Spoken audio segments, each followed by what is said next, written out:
Best ever listeners, hello. How you doing? Welcome to the best real estate investing advice ever show. I'm Joe Fairless. This is a show where we cut out all the fluffy stuff. We don't deal with that. We get straight to the best advice that moves your business forward in real estate.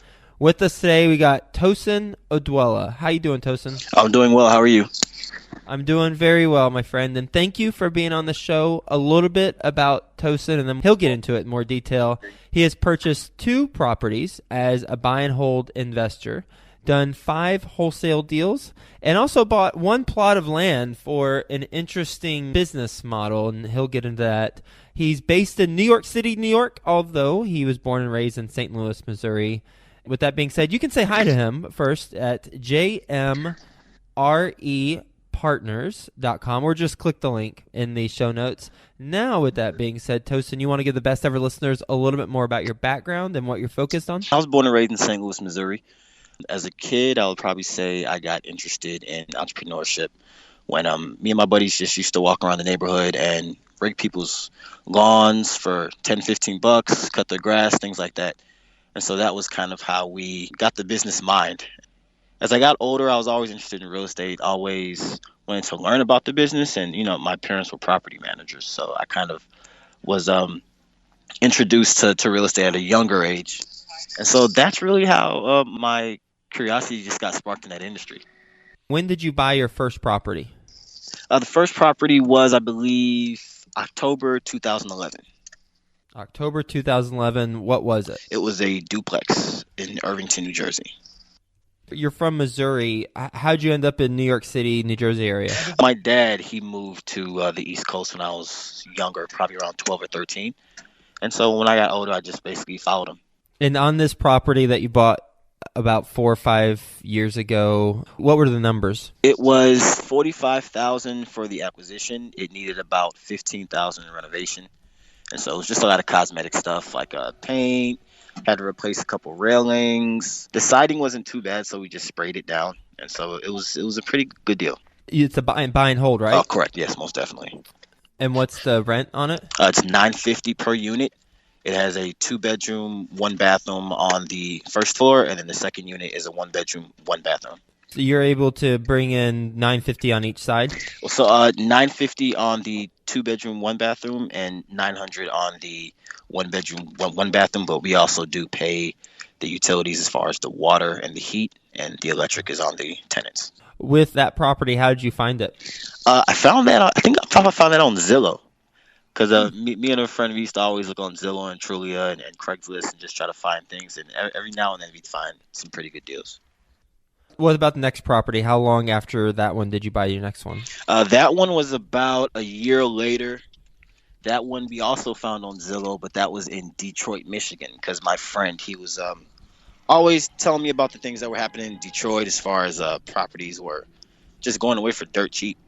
And so we thought, hey, let's go out there, see if we can find one of these properties for, $9,000, $10,000, $12,000. And so he found one. I gave him half the money. He drove out there, and we bought that one, and that was in 2012. Okay, and how's that turned out for you? So it was a learning experience. There were just a lot of things that we weren't prepared for as far as investing in a state where you don't live in. So we had a few tenant issues in the beginning as far as them not really wanting to pay rent on time because there's really nobody to come beat down their door and say, hey, it's the first of the month, where's my money? So we dealt with that for a while until we were able to find a property manager that was going to handle that issue for us at just a price that we could afford. How much did you buy it for? So we bought that for $12,500, and each unit was renting for $450 at the time. They were both 1-bedroom, 1-bathroom. And so we raised it about $75 a year later. Okay, so you raised the rent about $75 a year later. Correct. And what are the rents right now? Right now we're looking at $525 per unit. $525. How much did you have to put into the property over this period? Oh of time? my God, we had to replace the toilets immediately. We had to paint. The exterior doors were terrible, so we had to replace those. We just went to Home Depot and bought some new doors for I think like $150, $200 each. I think total we came in at like $7 or $8 and just getting it ready to rent out to people. And we just did the basic renter grade stuff. We didn't go too fancy. We just wanted something that would, legally allow us to put tenants in there. That's got you at around 21,000 or so all in, and you said the rent is 525 on each side. Yes, and so that's been for we're in 2016. It's been about 3.5 years. So we've made quite a bit of our principal back. So. Yeah, and how is the property manager working out for you? So it's never a perfect relationship. I mean, there's sometimes that they want to do things their way, as far as, because they manage several properties, so they may already have a system in place as how they deal with things. But for your property, you may want them to do things a bit differently, and so sometimes there's a little bit of back and forth. It's just letting them know why you want things done a certain way. But I mean, for the most part, it's been a great relationship. What specifically are they wanting to do a little bit differently than what you're envisioning? So when there are repairs that need to be done, we just want typical renter's grade. But sometimes, the property manager will say, well, we do this kind of quality and it has to be like this. But if the neighborhood and the property doesn't call for a $250 toilet, when we can go get a $99 toilet, or we don't need to get just the most expensive, fixtures, let's just get it so that it's working, it operates, and the tenants are safe. And so I think their quality was a bit higher than what the property called for. And so I think that was a little bit of the miscommunication in the beginning. How is that resolved? Yeah, it's been resolved. We just basically said, hey, for any major repairs, if that ever has to be, that we'll fly in, and if we have to take care of that ourselves, we will. But as far as just the collecting of the rents, cutting the grass, if there's a toilet that's broken, let's keep it within a certain budget. And we all agreed to that. And what was the budget? It really just depends on what is broken. For example, if there's a toilet, we can go with $100 toilets. Nothing wrong. $100 toilet and $300 toilet, they do the same thing.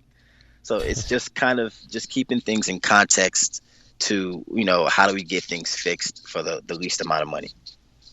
Would you buy in Detroit again? Yes, I would. I'm actually flying down there. We want to go over the summertime, because we've heard that there's been a lot of Asian investors buying up Detroit, and we just, if they're doing the market research to find out that things are going to be picking up there, whether it's now or 5 years from now or 10 years from now, I kind of want to see it for myself to see what opportunities there could be, because I really don't have a lot of experience buying there. But, I know commercial properties are being sold to out-of-state investors all the time, all day, every day. And so I kind of want to understand that and figure out if that may be something that I could do in the future. You've done 5 wholesale deals. Correct. Since, 2013, right? Yes, correct. Since 2013. Are they in the New York City area, or are they all over? So all of those were in Essex County, New Jersey, which is about 15 minutes drive from New York City.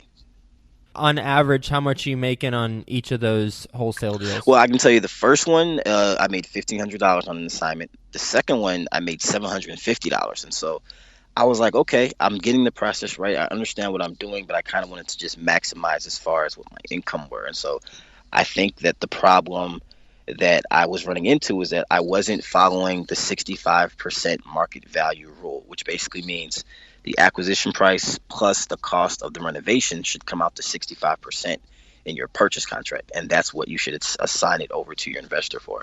And so when I started sticking to that rule, then the average amount that I was making started to go up. So on the third deal, it was $5,000. The second deal was about $6,500. And so it just progressed. With the investments that you have in wholesale, what's your full-time job? So I just bought equity ownership in a sports bar in Manhattan. It's the Durden Bar. And so I run that business full-time, but I also still do real estate on the side. I'm really trying to save up enough liquid capital so that I can buy a large apartment complex. That's the overall goal.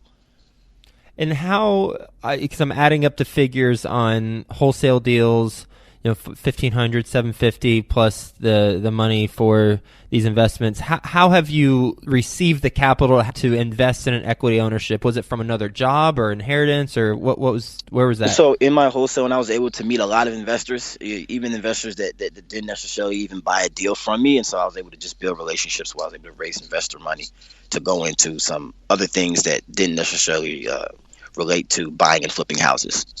And so I think the relationships you build with your investors, your cash buyers, can definitely turn and grow into other things. And you're referring to the equity in the bar? Correct, yes. So you raised money for to purchase a bar, and then you had, because you raised the money and you were putting the deal So together, you got equity ownership? the original owners had already owned the bar. They had the bar for about 2.5, 3 years. They were just having some problems as far as running it. Specifically the restaurant and the food side of the bar. And so they really just needed someone who had experience in that area. And since I previously worked in catering for a few years, I had a lot of relationships in the catering industry and a little bit of know-how. And so that was really how we came to an agreement where, if I can buy a certain amount of equity, then I can handle that for you. And so I did that. I hired a chef that I had known, and we've taken over the restaurant side, and we're doing well. Where's the bar? It's 213 2nd Avenue, New York, in the East Village. Oh, cool. What's the cross street? We're in between 13th and 14th Street. Oh, all right. I used to live on 9th and 1st Avenue. Okay, we're right next door to, I may pronounce this wrong, it's called Mumu Fungos. Oh, yeah. Yeah, we're on the same side of the street. When you walk out of our bar, you literally look to your right, and they're right there. This website that you put in the bio, Correct. what is it? It's not you. No, so my mentor, Jay Morrison, he started the Jay Morrison Academy, which was a online trading school where I went to learn wholesaling and real estate and things of that nature. As I went through the academy, when I finished the academy, I began to intern with his asset management company, which is Jay Morrison Real Estate Partners. And so during that time, I became part of the company. And what we focus on now is helping people, whether they're athletes, entertainers, or just regular Joe Schmo people who have money to invest those funds into real estate. You're more on the money raising end of things then. Correct, yes. Okay, and is that your main source of income through the fees that are charged from the money raising or the equity that's received from it? Correct, yes. Okay, and so what have you raised money for? Okay, so we've raised money for apartment complexes. We've raised money for people that wanted to purchase senior assisted living housing. Right now, we just started funding where we're doing hard money for people who want to buy between 1 to 4 unit investment properties. And so it really just varies on the opportunities that present themselves as time goes on. With the apartment communities, what was the total raise that you had to do? Per project or total? In total, how much have you raised for apartments? I would say it would be in the ballpark of like $4.5 million, and it was always apartment complexes that were down south in the Midwest because they were a lot cheaper than what you can find in New Jersey and New York for that price. And where did the investors come from who invested the 4.5? Just what networks or associations did you have with them? So on our site, you can go there, and they usually come from all around the country. We do a lot of marketing, online marketing, SEO. So there's not one specific place. Some come from Atlanta, some come from here locally, New Jersey, New York. Some are from out in California, Connecticut. So it really just depends on the actual investor and the lead. When we reach back out to them, then we find out where their locale is. So you are receiving the leads through this website and with working with Jay, and then whenever you get the leads, then you're the person who gives them a call and has a conversation with the investor. Yes, correct. We just give them a call, find out, if that's valuable for them, find out what their toleration of risk is, see, what they've done before, if they have previous experience, and we just try to take it from there and just make sure it's a good fit. What are the reasons why they don't invest when they don't invest? I think most people have the notion that in order to invest in anything, you have to have a lot of money. And they're not really familiar with crowdfunding. They're not really familiar with using small amounts of money to take part in deals. And so a lot of it is just giving them the education and giving them the options and letting them know what they can possibly do. And so I think that's what probably 90% of all the conversations start off as. But after I feel like that's a pretty easy dialogue. Oh, I didn't know I didn't need to have a lot. And then you tell them, hey, here's what you need. So after you get over that part, but they don't invest, what's the reason? What's like a main reason why? And I ask this question because a lot of the best ever listeners are multifamily investors, whether passively or on the general partnership side. And this is a really relevant conversation. I'm really glad we got to this point. So when they don't invest, Why don't they invest? From what I've seen, if you're not a JP Morgan or Edward Jones or, a company that is known worldwide, then people just in general, they don't really trust in things that they don't know about. And so a lot of it is just fear. And so sometimes you can get them over the hump. Some people are willing to take that risk in order for a chance to do something better, and others are just not ready yet, but we still follow up with them. And sometimes they come along, sometimes they don't. So it's establishing the credibility factor and continuing to become familiar with each other and build that relationship. Exactly. And also just keeping them in the funnel as far as the different community service initiatives that we do, keeping them in our newsletters, and just letting them to be aware of what we're doing outside of just real estate and investing, so they can have a better idea of who we are as people and just who we are as a company. And so sometimes that takes time. Sometimes that can't happen in a 20 or 25-minute phone call. Tosin, what's your best real estate investing advice ever? My best real estate investing advice would be buy and hold. Buy and hold for passive income. And why is that? Because I look at it like this, there will be ups and downs in the market. There will be cycles that go good and go bad. If I own a property and I own this property free and clear, even if the economy tanks and that house is worth $2, guess what? I can still rent it out for the market rent. I can always find a way to make this property generate some type of cash flow. However, if I invest in stocks, hey, if that stock goes down, guess what? Everything's gone. It's gone.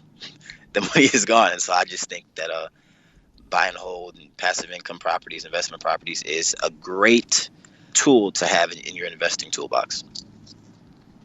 You ready for the best ever lightning round? Sure. Best ever book you've read? The 50th Law, written by Robert Greene. It was a case study on 50 Cent. Oh, yeah. Have you read the 48 Laws of Power? Of course, I read that one first. Yeah, awesome book. Highly recommend for the best ever listeners who haven't read it. Best ever personal growth experience, and what'd you learn from it? The first wholesale deal I attempted to do, which was a complete failure. I didn't run comps. Well, no, I ran comps. I just didn't run real comps. I got my comps online, you know what I'm saying, from the tax assessor's website, which was just completely off. And my numbers were just terrible. And my investor looked at me like I was an amateur and didn't know what I was doing. What was the result of that? I just had to do a lot more homework on the next deals. And it basically told me hey, I need to get a realtor, run comps out of the MLS properties that have been sold. I found out what a comp actually was. A property that's sold within the last 6 months within a mile from your target property. Best ever deal you've done? Best ever deal I've done would have to be my first wholesale deal. Because I tasted success for the first time. So that was my best deal. Best ever way you like to give back? I like to give back through our J. Morrison Real Estate Partners community initiatives that we do. We teach financial literacy to the urban and minority communities. We've been active in Baltimore with the Freddie Gray situation. We're active in Newark, New Jersey with homelessness and really just being able to give back knowledge and my time to other people. What's the biggest mistake you've made in real estate so far? The biggest mistake I've made in real estate? I would say not getting educated first before attempting to even jump in. Because I was so eager in the beginning that I just wanted to do a deal and didn't really get educated on how I should do it the right way, And so I think that was one of the biggest mistakes I made. And Tosin, what's the best place the best ever listeners can reach you? The best place you can reach me, you can follow me on Instagram, Mr_Hoboken, or you can send me an email at tosin@jmrepartners.com. Mr. Hoboken, huh? Yeah. That's funny. Well, thank you for being on the show and sharing your advice and your story with the best ever listeners, talking about your first deal in New Jersey, your second one, which I found very interesting, in Detroit, because we all see the $10,000 houses in Detroit, and it's nice to hear someone who's done it, and not only done it, but has had it for 2, 3, 4 years. Correct. And now we can kind of see what we're up against and what the return would be, potential return would be, so the pros and cons of that purchase. And I'm really grateful that you walked us through that, as well as talking about how your conversations go with investors when you're raising the money for apartments as well as other things, but we honed in on apartments and the credibility factor being one of the sticking points that is continually reinforced to be important. So thank you for being on the show, sharing your advice with best ever listeners. Have your best ever day. I know you're headed to the airport, and we'll talk to you soon. All right, same to you. Thank you for having me on.